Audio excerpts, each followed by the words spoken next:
নমস্কার বন্ধুরা, সবাই কেমন আছো? আমিও খুব ভালো আছি। আজকে একটা নতুন ব্লগ নিয়ে চলে এসেছি আবারও।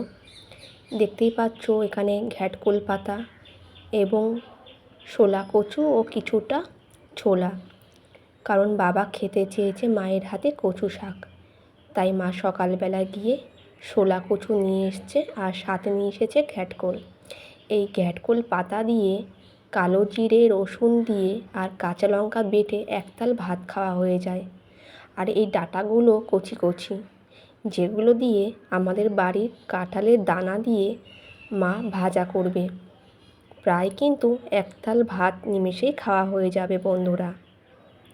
আমি কাঁঠালের দানাগুলো তোমাদেরকে দেখাচ্ছি, দেখো অনেকটা বড় বড়। তোমরা চাইলে আলু সাইডে রেখে এই কাঁঠালের দানা নিমেষেই খেতে পারো, খুব ভালো লাগে। এই কাঁঠালের দানা দিয়ে ঘ্যাটকোলের ডাঁটা দিয়ে রান্না করলে বন্ধুরা নিমেষেই তোমরা এক থালা ভাত খেতে পারবে। এগুলো হলো গ্রামের খাবার বন্ধুরা। এই ঘ্যাটকোল পাতা শরীরের পক্ষে খুব উপকারী। সর্দি কাশি, বিশেষ করে বাত বেদনা থেকে রেহাই পাওয়া যায়। আর এগুলো হলো শোলা কচু। অবশ্য আজকে নিরামিষভাবে রান্না করা হবে, কিন্তু একটু রসুনও ব্যবহার করা হবে, কারণ কচু রান্না হলে রসুন ব্যবহার হবে না এটা হয় না, কারণ রসুন ছাড়া কচু অসম্পূর্ণ। আর একটু বেশি করে কাঁচা লঙ্কা। বন্ধুরা, আমার মা যেই পদ্ধতিতে রান্না করবে এবং এর আগেও করেছে, গলা কিন্তু ধরে না, কোনো রকমের গলা চুলকায় না, খেতে খুব টেস্টি হয়। আমার মা কচুগুলো ভালো করে সুতির কাপড় দিয়ে মুছে নিয়ে ভালো করে ছাড়িয়ে কেটে রেখেছে। এবং ছোলা, দেখতেই পাচ্ছ আমার মা এখানে বসে গিয়েছে রসুন ছাড়াতে। আর কিছু কাঁচা লঙ্কা একটু কড়া করে ঝাল দিয়ে মা আজকে বানাবে শোলা কচু শাক ডাঁটা। চলো বন্ধুরা, মা বলছে কড়া করে ঝাল দিয়ে রসুন দিয়ে বানাবো কচু শাক। এখানে মা আগে থেকে গরম জল করে রেখেছে এবং ছোলাগুলো সিদ্ধ করে রেখেছে। সেই গরম জলের মধ্যে মা কচুগুলো আস্তে আস্তে দিয়ে দিচ্ছে, কারণ সিদ্ধ করতে হবে যে। এই কচু শাক রান্না করতে বন্ধুরা বেশি সময় লাগে না। তোমরা চাইলেও ইলিশ মাছের মাথা দিয়ে, কাতলা মাছের মাথা দিয়ে অথবা চিংড়ি মাছ দিয়েও করতে পারো। বন্ধুরা, কচু শাক খেতে কারই না ভালো লাগে, কিন্তু যদি সুন্দর পদ্ধতিতে রান্না করা যায় তাহলে আরও ভালো লাগে।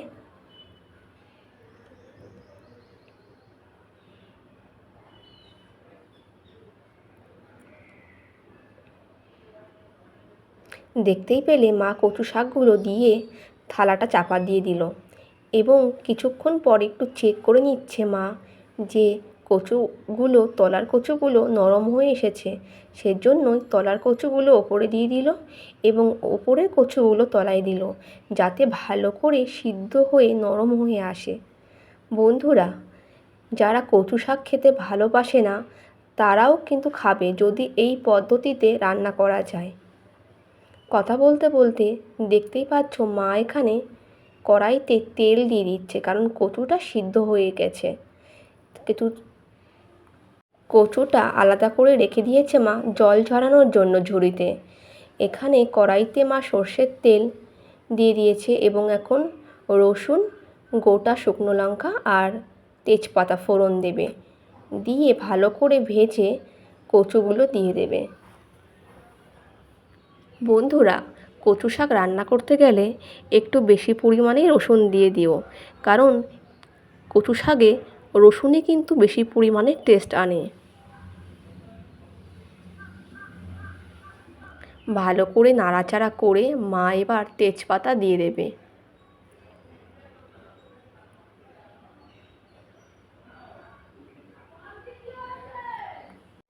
বন্ধুরা, এখানে ভালো করে মা নাড়াচাড়া করে ভেজে নিয়ে আস্তে আস্তে এবার কচু শাকগুলো, জল ঝরে রাখা কচু শাকগুলো মা দিয়ে দেবে। দেখতেই পাচ্ছ এখানে কচুগুলো কতটা নরম হয়ে এসেছে। মা আরও জল ঝরিয়ে নিয়েছে বলে আরও নরম হয়ে এসেছে। আস্তে আস্তে কচুগুলো দিয়ে মা এতে হলুদ, নুন, সামান্য স্বাদ অনুসারে চিনি দিয়ে ভালো করে নামিয়ে ভালো করে কষিয়ে মা এটাকে রেখে দেবে কিছুক্ষণ।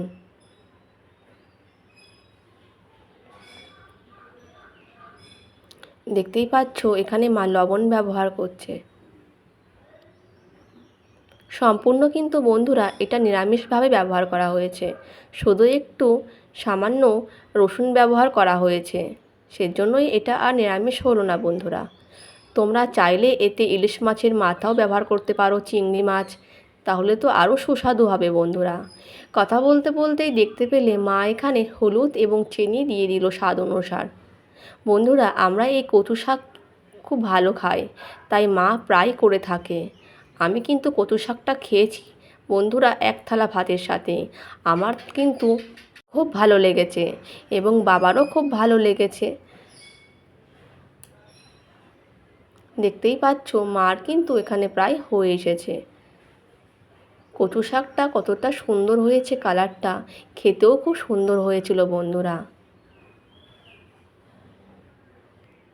দেখতেই পাচ্ছ আমি আগের অনেক ভিডিওতেও বলেছি বন্ধুরা, আমার মা খুব সুন্দর সুন্দর রান্না করে নিজের মনের মতো করে।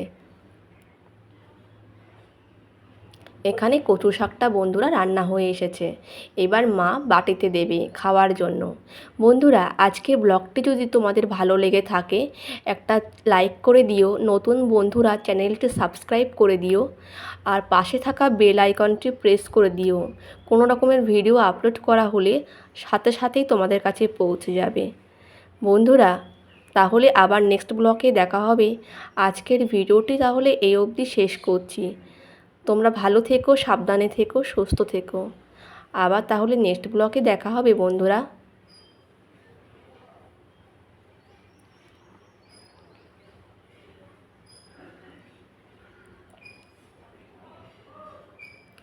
দেখতেই পাচ্ছ বন্ধুরা কচু শাকটা কিন্তু অপূর্ব হয়েছে আর খেতে খুব টেস্টি হয়েছিল বন্ধুরা।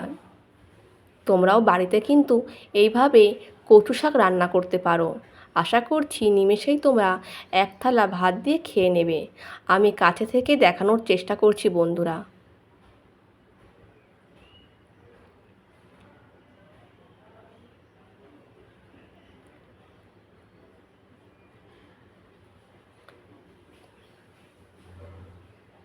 তাহলে বন্ধুরা আজকে ভিডিওটি এই অবধি শেষ করছি।